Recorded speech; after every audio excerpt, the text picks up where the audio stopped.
Hello, everyone, and welcome to Burlington Stores, Inc. First Quarter 2025 Earnings Call. Please note that this call is being recorded.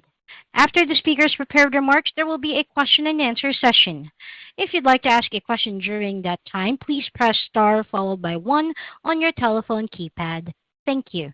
I'd now like to hand the call over to David Glick, Group Senior Vice President, Investor Relations, and Treasurer. You may now begin, sir. Thank you, Operator, and good morning, everyone. We appreciate everyone's participation in today's conference call to discuss Burlington's fiscal 2025 first quarter operating results. Our presenters today are Michael O'Sullivan, our Chief Executive Officer, and Kristen Wolf, our EVP and Chief Financial Officer. Before I turn the call over to Michael, I would like to inform listeners that this call may not be transcribed, recorded, or broadcast without our express permission. A replay of the call will be available until June 5th, 2025. We take no responsibility for inaccuracies that may appear in transcripts of this call by third parties. Our remarks in the Q&A that follows are copyrighted today by Burlington Stores. Remarks made on this call concerning future expectations, events, strategies, objectives, trends, or projected financial results are subject to certain risks and uncertainties. Actual results may differ materially from those that are projected in such forward-looking statements. Such risks and uncertainties include those that are described in the company's 10-K and in our filings with the SEC, all of which are expressly incorporated herein by reference. Please note that the financial results and expectations we discuss today are on a continuing operations basis. Reconciliations of the non-GAAP measures we discuss today to GAAP measures are included in today's press release. As a reminder, as indicated in this morning's press release, all profitability metrics discussed in this call exclude costs associated with bankruptcy-acquired leases. These pre-tax costs amounted to $6 million each during the fiscal first quarters of 2025 and 2024. Now here's Michael. Thank you, David. Good morning, everyone, and thank you for joining us. I would like to cover 4 topics this morning. Firstly, I will briefly discuss our first quarter results. Secondly, I will talk about our forward-looking guidance. Thirdly, I will comment on the 2 biggest drivers of uncertainty right now, the impact of tariffs and the state of the consumer.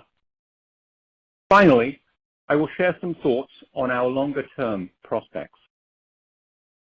After that, I'll hand it over to Kristen to walk through the financial details. Then we will be happy to respond to your questions. Okay, let's talk about our Q1 results. Total sales grew by 6% on top of 11% growth last year. Meanwhile, our comp sales were flat on top of 2% comp growth last year. Both metrics were at the midpoint of our guidance. As we discussed in our Q4 call in early March, the quarter started off slowly, with the trend in February being negatively impacted by unfavorable weather and a slower pace of tax refunds versus last year. We were pleased that the sales trend picked up in the March and April period once these factors began to normalize. Moving on to Q1 earnings, our EBIT margin increased 30 basis points, and our adjusted EPS was up 18% over last year, despite a flat comp. There were 2 drivers of this ahead-of-plan earnings performance. Firstly, there was some timing favorability between Q1 and Q2, mostly related to receipts. We expect this favorability to flip around in Q2. Secondly, in early Q1, in anticipation of the margin pressure that we are likely to feel from tariffs later in the year, we began to aggressively go after margin and expense savings opportunities across the P&L. we were able to capture some of these savings during the first quarter. Okay, let's talk about the rest of the year. Our comp guidance for Q2 and for the full year 2025 is flat to up 2%. In fact, our full year comp sales and earnings guidance has not changed from the outlook we shared in early March. We feel good about our ability to achieve this guidance, but we recognize that the level of external uncertainty has increased over the last couple of months. So, we are reaffirming our full year guidance, subject to a few key assumptions that Kristen will describe later in the call. I would now like to discuss the major drivers of external uncertainty, specifically the impact of import tariffs and the state of the consumer. I will start with tariffs. As I have said previously, disruptions in supply for the retail industry often turn out well for off-price. Events like financial crises, disruptive weather, economic downturns, port strikes, and other forms of disruption often lead to excess supply, which off-price retailers can benefit from. That said, we think that the potential impact of tariffs is more complex and carries greater risk than other types of disruption. The tariffs that were announced in early April were of a scope and a scale well beyond the expectations of most analysts. The initial effect of these tariffs was to effectively shut down the flow of merchandise from China. If that had continued, then it would have been bad for consumers and bad for retailers, and that includes off-price retailers. For the past 2 weeks, since the tariffs on imports from China were cut from 145% to 30%, merchandise vendors have been scrambling to catch up. This stop-start-surge volatility is likely to lead to shortages in some merchandise categories, but it might also create excess supply in others. We see both risks and opportunities in the months ahead, and we are managing our business accordingly. In this situation, we need to be flexible and nimble. One last point, we think it is very important to look through the short-term disruption caused by tariffs. Whatever level these tariffs settle at, the vendor base will adjust. Production capacity will migrate to countries that have the lowest all-in costs, including the tariff. In some cases, vendors are already making these sourcing shifts. In other categories, it may take a year or two to adjust. My point is that the way to think about tariffs is that they are just one more thing. Yes, they are going to create uncertainty in the short term, which we will navigate, but they are not likely to affect the longer-term structural trends in our industry. As we have discussed in the past, we see these longer-term trends as being favorable for off-price and our business. So, the next 6 to 12 months could be challenging, but when we get to the other side, if we navigate this well, we should be in good shape. In fact, we expect to come out ahead. Okay, let me talk about the other major source of uncertainty, the state of the consumer. Clearly, we saw a deceleration in our comp trend from Q4 to Q1. Our comp growth in the first quarter was flat. This was the midpoint of our comp guidance range, but please do not infer from this that we are happy with a flat comp. We are not. We expect to do better. To understand this trend, we have analyzed our own internal sales data. This shows that the slowdown from Q4 to Q1 was broad-based across trade areas with different demographic characteristics. This is just one quarter, so it is too early to say if the slowdown that we saw in our trend from Q4 to Q1 is the start of a broader pullback in consumer spending. In addition to this trend, we are also somewhat concerned about macroeconomic indicators. Many economists have raised their probability estimates for a recession later this year. And there are also concerns that inflation will go up as tariffs work their way through the economy. The good news is that we have a playbook for these situations. It's our standard playbook. We will manage our business carefully and flexibly, and we will be ready to chase the sales trend if it turns out to be stronger. I would like to wrap up with some comments on the longer-term prospects for our business. The two items that I have just discussed, the impact of tariffs and the state of the consumer, are front and center for us and for investors right now. They create risks and opportunities in the short term that we need to navigate. But we are also focused on driving to our full potential over the longer term. As discussed before, we believe that there are longer-term structural and competitive factors that will continue to be favorable for off-price versus other forms of retail. And we believe that at Burlington in particular, we have the opportunity to significantly grow our market share, sales, and earnings over time. With that as a setup, there are two aspects of our Burlington 2.0 full potential strategy that I would like to comment on. Firstly, we have talked a lot over the last couple of years about Merchandising 2.0, the new systems, processes, and tools that we have rolled out to enable our buyers and planners to more effectively and rapidly respond to changes in the external environment. These new capabilities have been very important over the past couple of months as we have made multiple revisions to our assortment plans for the fall season, pivoting from categories that may face shortages to those with stronger supply, and remixing and remodeling our margin plans to find offsets to the impact of tariffs. A couple of years ago, we would not have had the transparency and the agility to make these kinds of adjustments. We expect that as the year goes on, the environment will continue to be volatile and dynamic.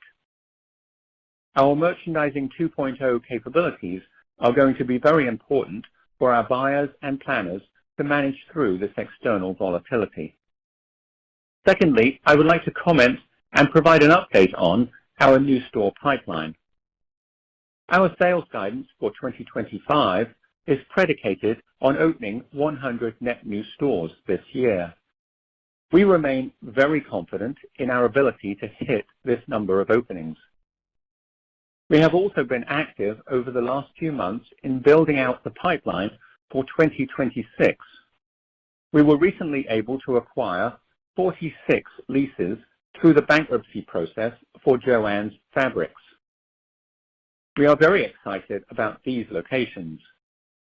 Adding these stores to the 2026 pipeline, we are optimistic about hitting our 100 net new store target for next year. The silver lining of the current volatile environment is that it is likely to drive further consolidation of bricks and mortar stores, and these closures should provide more opportunities to expand our store footprint. Okay, at this point, I would like to turn the call over to Kristen. Kristen? Thank you, Michael, and good morning, everyone. I plan to cover a few topics this morning. I will start with some additional color on our first quarter performance. Then I will share details on our guidance for the second quarter and for the full year. And finally, I will finish up by discussing three critical assumptions that underpin our 2025 sales and earnings guidance. Starting with the first quarter, total sales grew 6%, while comp store sales were flat, which was at the midpoint of our guidance range. The gross margin rate for the first quarter was 43.8%, an increase of 30 basis points versus last year. This was driven by a 20 basis point increase in merchandise margin and a 10 basis point decrease in freight expense. Modest IMU pressure was more than offset by the benefit of faster inventory turns. Product sourcing costs were $197 million versus $183 million in the first quarter of 2024. Product sourcing costs increased 10 basis points as a percentage of sales versus last year, as 10 basis points of supply chain leverage, driven by productivity improvements and the timing of receipts, was more than offset by increased asset protection investments. The timing of receipts benefited Q1 but will negatively impact Q2. Adjusted SG&A costs in Q1 decreased 30 basis points versus last year. A portion of this leverage on a flat comp was due to favorable timing of store expenses that will shift into Q2. The balance of the SG&A leverage was due to the expense savings opportunities that Michael described earlier. Q1 adjusted EBIT margin was 6.1%, 30 basis points higher than last year, which was well above our guidance range of down 90 to down 50 basis points. Our adjusted earnings per share in Q1 was $1.67, which came in above our guidance range. This represents an 18% increase versus the prior year. At the end of the quarter, comparable store inventories were down 8% versus the end of the first quarter of 2024. Our reserve inventory was 48% of our total inventory versus 40% of our inventory last year. In dollar terms, our reserve inventory was up 31% compared to last year, reflecting the great deals we were able to make to get ahead of tariffs. We are very pleased with the quality of the merchandise and the values we have in reserve. We ended the quarter with approximately $1.1 billion in total liquidity, which consisted of $371 million in cash and $748 million in availability on our ABL. We had $100 million outstanding borrowings at the end of the quarter on our ABL. During the quarter, we took advantage of the volatility in our stock price and we purchased $105 million in common stock. At the end of Q1, we had $158 million remaining on our share repurchase authorization, which expires August 2025. In addition, our board of directors just approved a new 2-year, $500 million share repurchase authorization. In Q1, we opened 7 net new stores, bringing our store count at the end of the quarter to 1,115 stores. This includes 14 new store openings, 4 relocations, and 3 closings. I will now move on to discuss our outlook for the second quarter and for the full fiscal year. Our second quarter guidance excludes approximately $11 million of expenses associated with bankruptcy-acquired leases. We expect total sales to increase 5% to 7%. Comp store sales are assumed to be flat to plus 2%. We are expecting adjusted EBIT margin to be in the range of down 30 basis points to flat versus the second quarter of 2024. This results in an adjusted EPS outlook in the range of $1.20 to $1.30 versus last year's second quarter adjusted earnings per share of $1.24.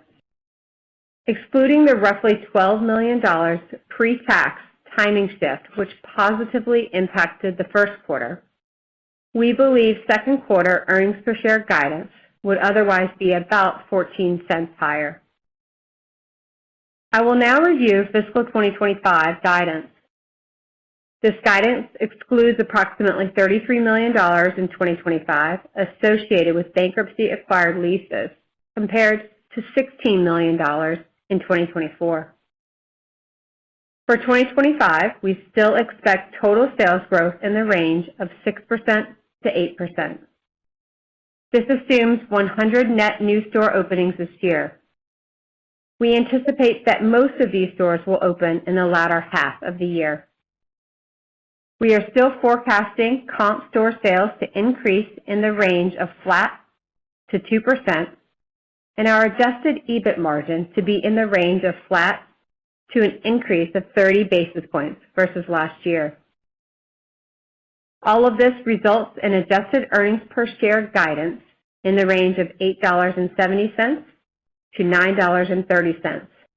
This is consistent with our initial FY25 guidance.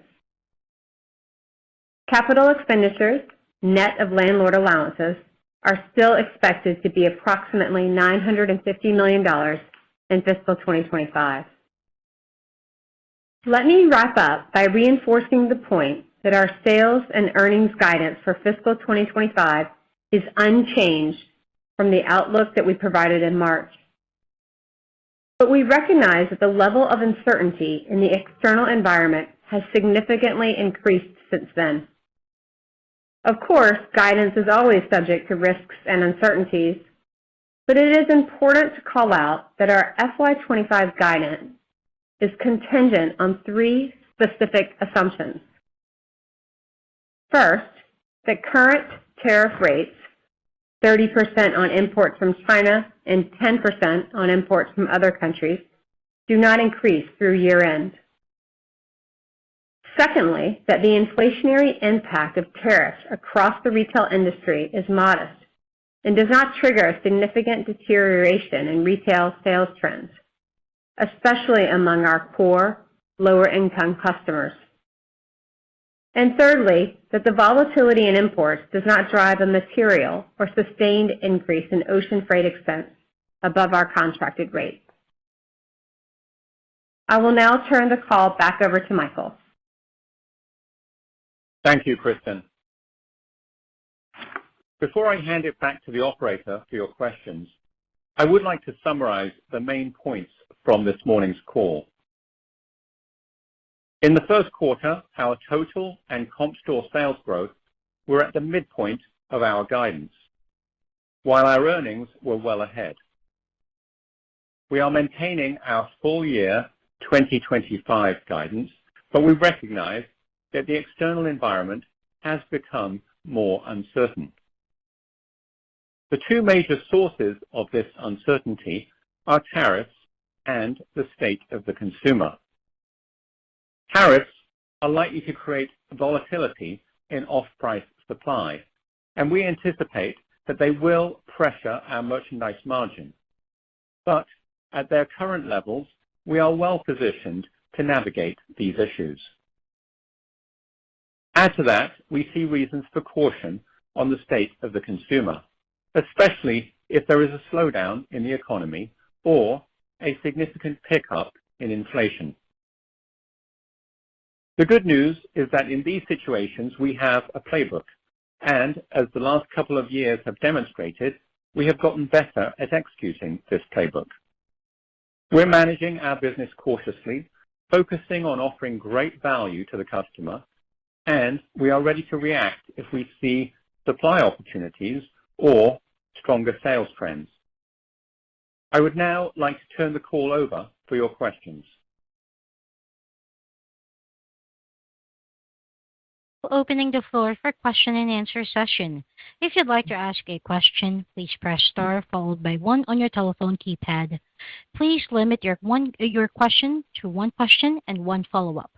Your first question comes from the line of Matthew Boss of JP Morgan. Your line is now open. Great, thanks, and appreciate all the color. So, Michael, maybe larger picture. I'm interested in whether you think the disruption caused by tariffs is good or bad overall for off-price. And separately, any initial reactions to the recent news that tariffs have been struck down by the Court of International Trade? Well, good morning, Matt. Thank you for the question. I think I should answer the last part of your question first. I think probably like everybody else on this call, we read the news last night that the tariffs had been struck down. it feels like another curveball that demonstrates the importance of being flexible and nimble. But candidly, we don't yet know what it means. Is the judgment temporary or permanent? Does it cover every category? Does it cover every country? It certainly doesn't feel like the end of the matter, but I guess we'll get more information in the coming days. Until we know more, I think it's probably better for me not to speculate. So for now, our planning assumption for our guidance, comments, and our answers this morning is that tariffs remain at current levels. In other words, 30% on imports from China and 10% on imports from other countries. Once we better understand the court decision, obviously we'll adjust and update our plans. So with that said, let me move on to the first part of your question. Is the disruption caused by tariffs good or bad for off-price? Our view, I think, is that disruption is usually good for off-price, but with tariffs, it kind of depends. And let me explain what I mean. Until a couple of weeks ago, tariffs on imports from China were 145%. At that tariff level, production and shipping of imports from China pretty much shut down. China is still an important source country across the retail industry. So if that had continued, it would likely have led to shortages in many, many import categories. At that point, it was very difficult to see how that shutdown was going to be good for off-price. Now, in the last 2 weeks, things have changed. Things have changed a lot. The 90-day reduction in tariffs for China from 145% to 30% has completely reversed the dynamic. There's now a huge rush on production and shipping across the industry. Now, the court decision last night could add to that rush.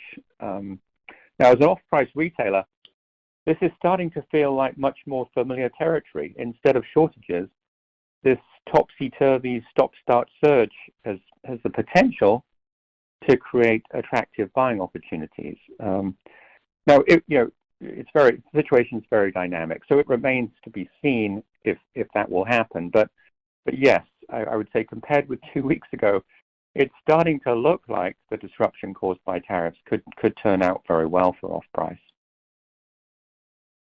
That's great color. And maybe just to follow up, on an assumption that tariffs don't go away and remain at current levels, can you elaborate on the work that you've done and just why you feel confident in still hitting your original guidance despite margin pressure from tariffs?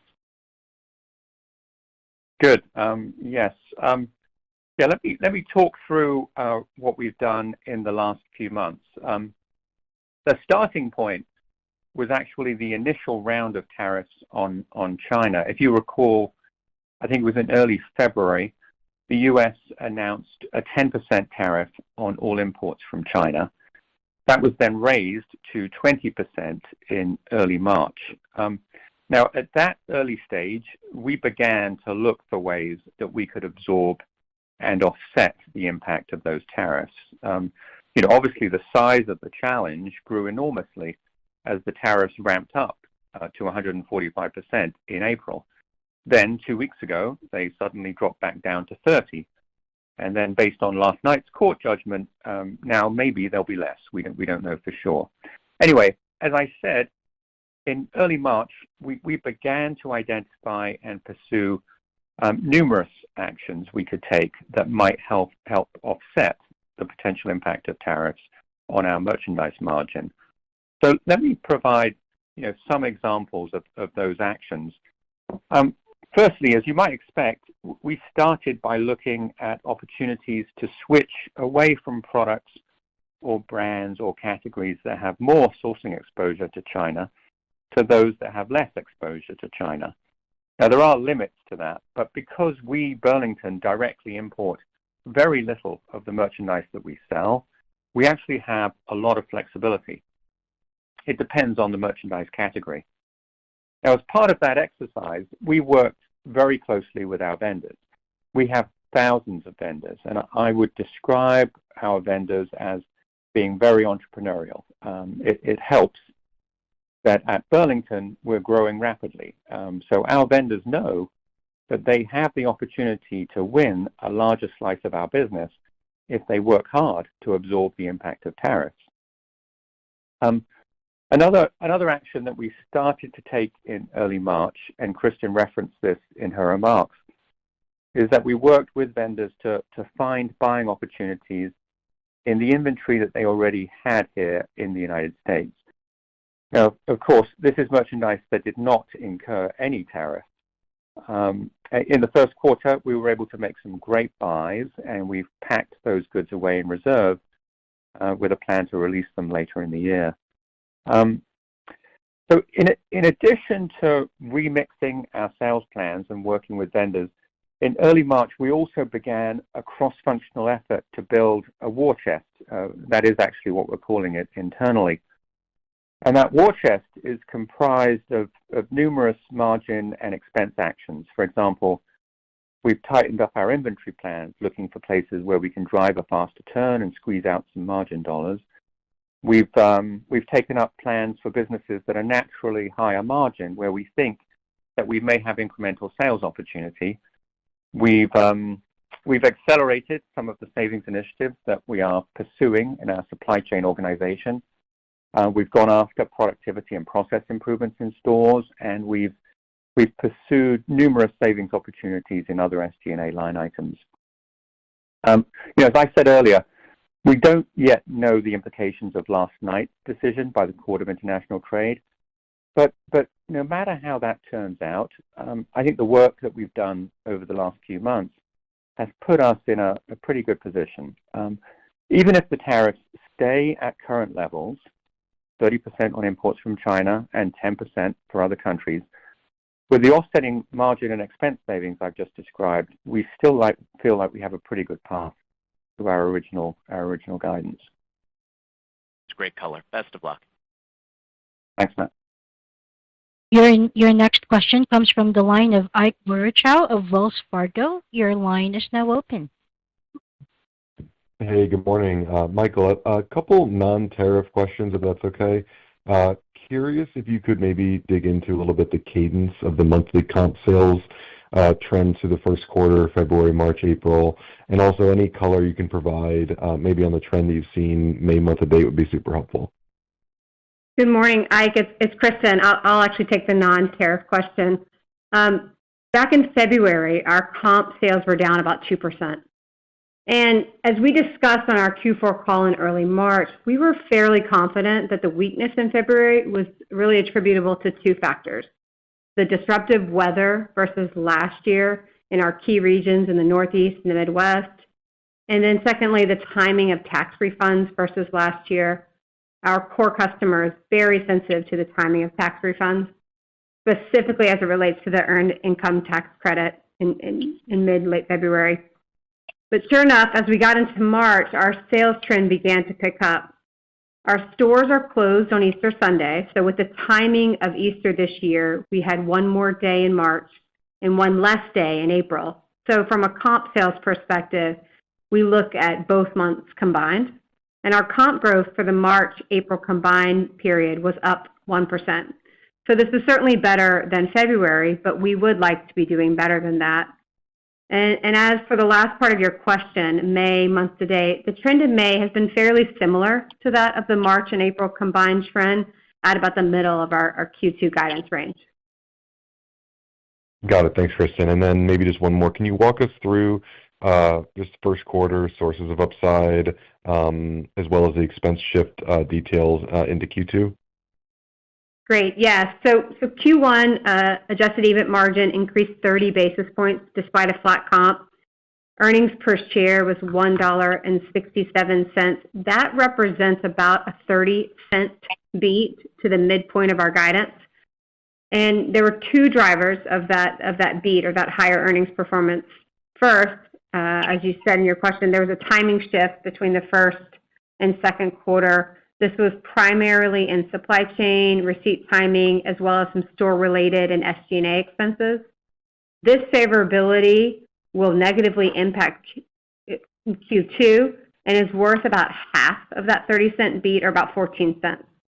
And the second, as Michael referenced just a moment ago, early in the quarter, we began to aggressively go after savings opportunities across the P&L. We did this in anticipation of the potential impact from tariffs, and we were able to capture some of these savings during the first quarter, and that makes up the balance of the Q1 beat. Those savings are across the P&L and will be used to help offset the anticipated cost impact of tariffs later in the year. Got it. Thanks so much. Thanks. Your next question comes from the line of Lorraine Hutchinson of Bank of America. Your line is now open. Thanks. Good morning. Michael, you said that the comp performance in Q1 was broad-based. Others have said lower-income consumers have actually been an area of strength for them. Are you seeing this? And I'd also be interested in any other call-outs in terms of comp trends for different demographic groups. Well, good morning, Lorraine. Thank you for the question. Yes, as I said in the prepared remarks, our slowdown in comp growth from Q4 to Q1 was fairly broad-based, affecting stores in all demographic trade areas.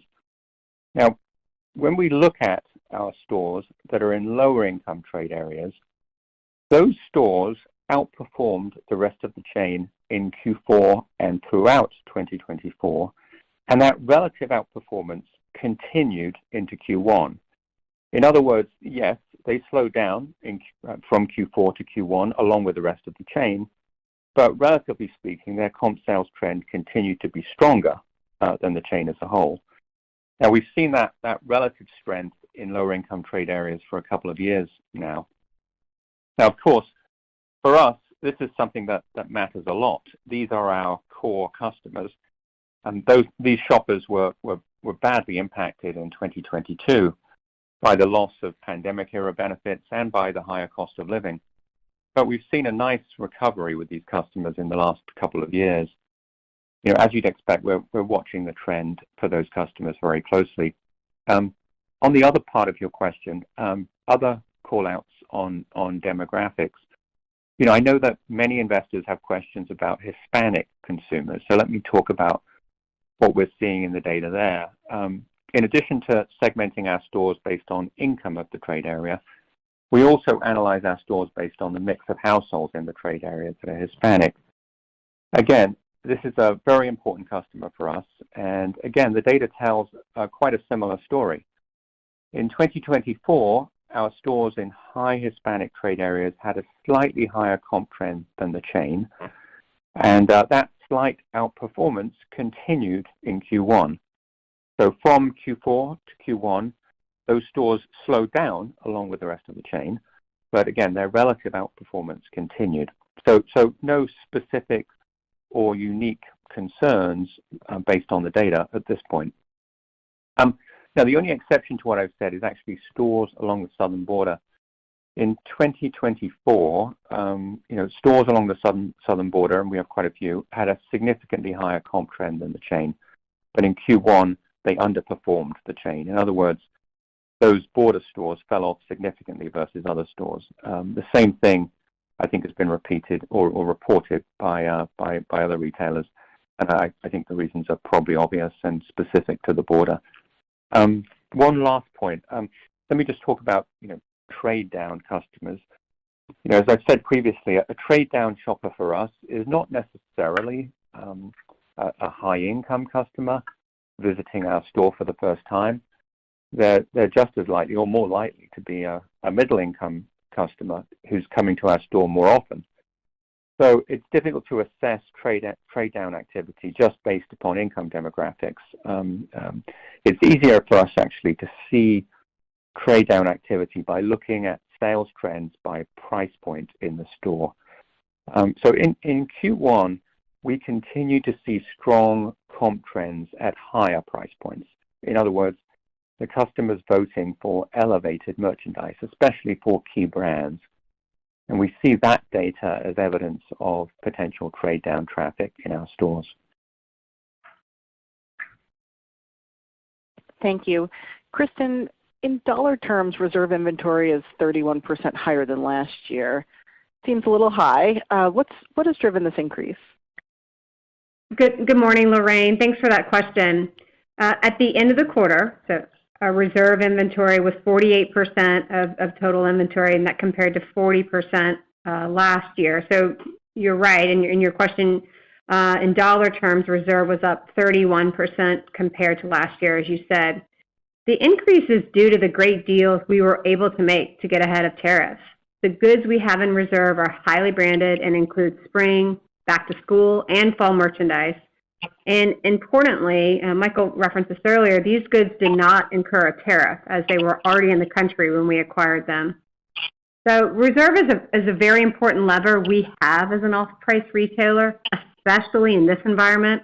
It allows us to be more flexible, acquire branded, high-quality merchandise that we can pack away and release later when it's seasonally appropriate. So overall, we feel very good about the merchandise we have in reserve, both from a quantity as well as a quality standpoint. Thank you. Lorraine. Your next question comes from the line of John Kernan of TD Cowen. Your line is now open.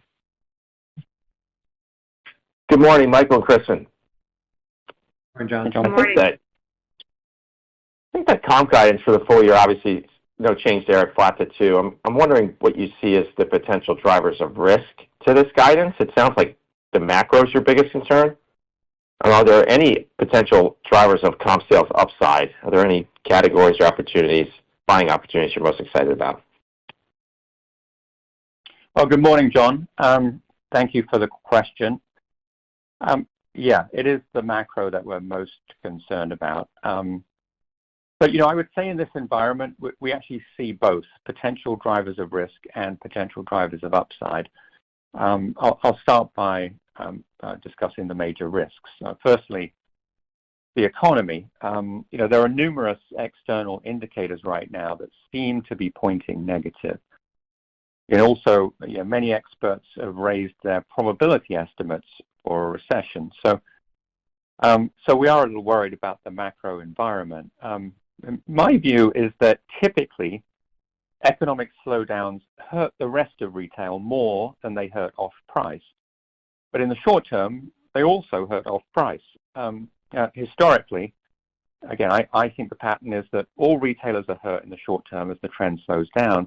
But then the off-price retailers are better able to bounce back by moving quickly to take advantage of buying opportunities and turning those deals into great value for customers. Now, if that historic pattern holds, then an economic slowdown could hurt us later this year. Then of course we would hope to bounce back in 2026. So that's the macro economy. The other major risk is an increase in inflation. If tariffs continue, then it seems likely that inflation will pick up as those tariffs work their way through the economy.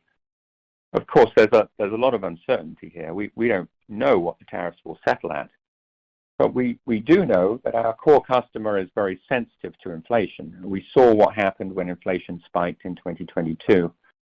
Our core customer does not have savings that they can use to cushion the impact of higher prices. Our strategy is to offer great value to the customer, so we plan to resist on raising our own retails. But even if we keep our own prices low, our sales trend could still be impacted if a higher general cost of living squeezes the discretionary income and spending of lower income households. Okay, so those are the risks: the economy and inflation. I think there also are some potential sources of optimism, and three things that I think could drive upside to sales. Firstly, let me go back to the point on inflation. Our focus and our strategy are to find ways to offer great value to customers.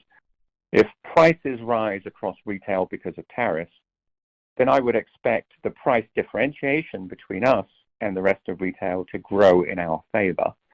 And if that happens, then it might drive higher traffic to stores, or it might, in some cases, give us an opportunity to adjust our own retails. Secondly, and I hesitate to bring this up, but there are items in the bill that's currently working its way through Congress that could help our customers and be a tailwind for our trend. In particular, no taxes on tips and overtime income would be a nice benefit for our customers. Let me add a third point. The macro environment is very important, but we know that our success does not just depend on the macro environment. We have agency too. We're doing things at Burlington that should help to drive our sales trend. For example, we continue to go after opportunities to elevate our assortment in merchandising. We're pleased with the progress we're making to improve the localization of our assortment at a store level. And we're very excited about the initiatives that we're rolling out to improve customer experience and service levels in our stores. So let me wrap up by reiterating, we feel good about our flat 2% comp guidance for the year. We see some risks to that comp range, but we also see some potential tailwinds. And right now, I think those risks and those tailwinds feel fairly well balanced. Understood. Maybe just a quick follow-up question about freight. Kristen, in the prepared remarks, I think you mentioned your full-year guidance is contingent on being able to hold ocean freight costs to contracted rates. Can you just expand on that? And how much of a swing factor is this in your guidance? And then any commentary in the domestic freight cost picture also helpful, given there's been some volatility there as well. Good morning, John. Thanks for that question. It's a good question. Maybe I'll take the last part first. On domestic freight, we recently secured truck and intermodal capacity at rates we feel very good about.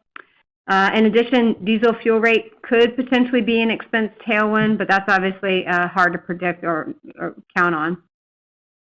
On international freight, to the crux of your question, this is primarily captured in our merchandise margin. We've locked in our contracted ocean rates through the first quarter of 2026, and we feel good about those rates and our ability to meet our capacity needs. However, given the potential volatility of shipments and potential spikes as China comes back online, there is potentially a risk of spot market exposure. And so, as I mentioned in the prepared remarks, our guidance assumes we do not see an increase in ocean freight expense above our contracted rates.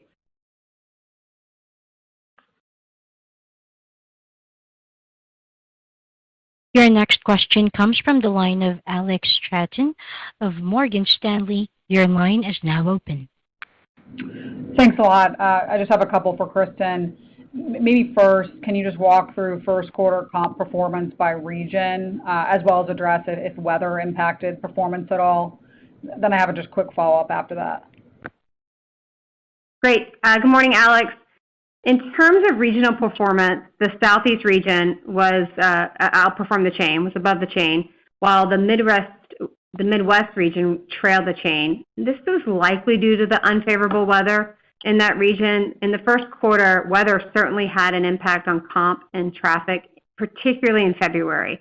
And it had a significant impact in February on two important regions of ours, the Northeast and the Midwest.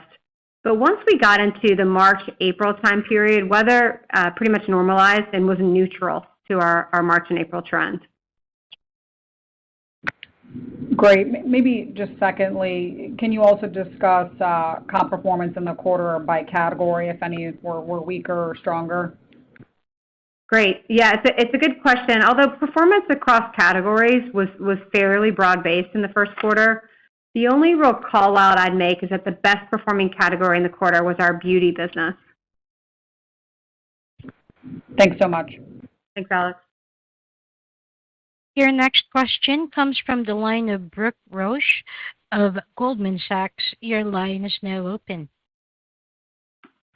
Good morning, and thank you for taking our question. Michael, in response to an earlier question, you talked about some of the actions you're taking to drive continued comp momentum on an idiosyncratic basis. Along those lines, can you provide an update on your marketing programs? Sure. Good morning, Brooke. Thank you for the question. Actually, I'm really glad that you asked that question. It gives me a chance to describe some of the things that are going on in marketing. I would say that over the last few years, our marketing programs have evolved to play a really important role in supporting Burlington 2.0. You know, our marketing and strategy teams are much more integrated now in driving our business than they ever used to be. Maybe the best way for me to illustrate that is to talk about a few things. Firstly, our marketing message. Secondly, I'll talk about external marketing. And then thirdly, our in-store marketing. Let's start with our marketing message. Our marketing message is now focused on one thing, value. I would say it used to be that our marketing message was broader, more diffuse and less clear. But our marketing team has done a really nice job building excitement around and really focusing the message on great value. You know, now if you see any of our marketing, it's all about deals, brands, wow. Secondly, external marketing. We know that our customers are passionate about finding a great deal. When our customers find a great brand, a great fashion, a great deal in our runs, they don't keep it a secret. They tell all their friends. That's much more powerful than traditional broadcast advertising. Our marketing team, again, has found some really great ways to encourage and amplify this word-of-mouth advertising, you know, in social media and elsewhere. Thirdly, let me talk about in-store marketing. If you walk into one of our new or recently remodeled stores, you will see an environment that's very different to historic Burlington. We call this Store Experience 2.0. And about half of our stores have now been converted to Store Experience 2.0. The other half will be converted by the end of 2026. No, instead of a difficult to navigate and endless sea of racks, you'll find a store layout that's much more welcoming, inviting, exciting, and off-price. A layout that's much more deals, brands, wow. Our stores, our store team, our merchandising team, and our marketing teams all collaborated on this new layout and design for our stores. We're really excited about it. It reinforces who we are. It reinforces Burlington 2.0. Great. And then just one follow-up for you, Michael.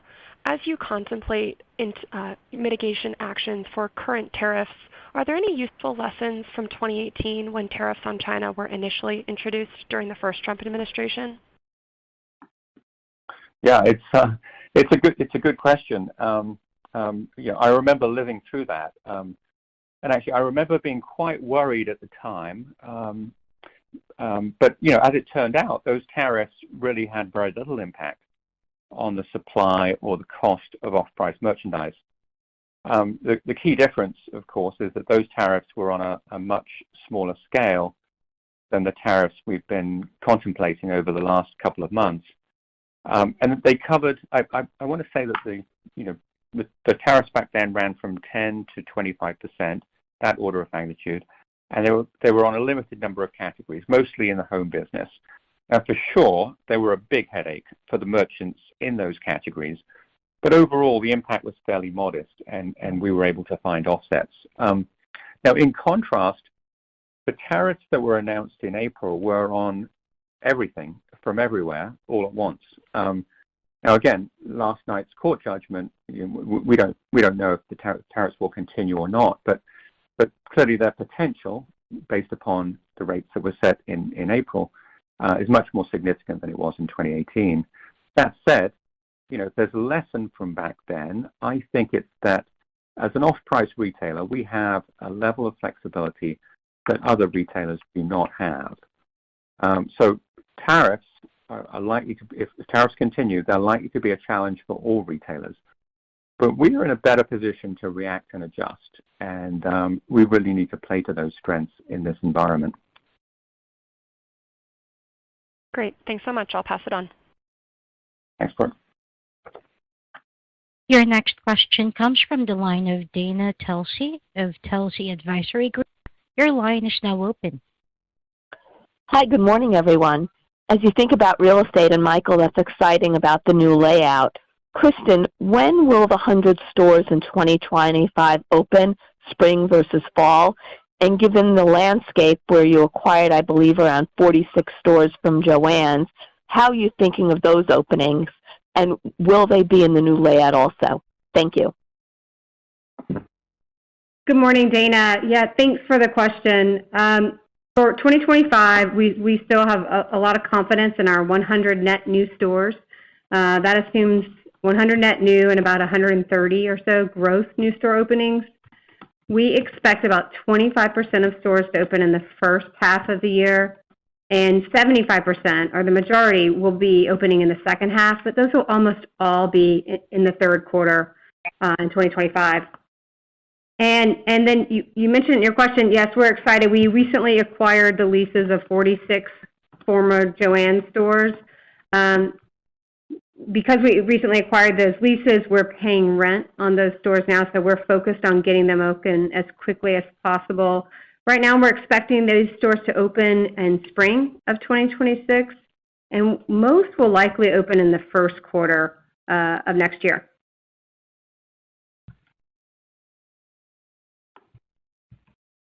Thank you so much. I would now like to hand the call back to Michael O'Sullivan for final remarks.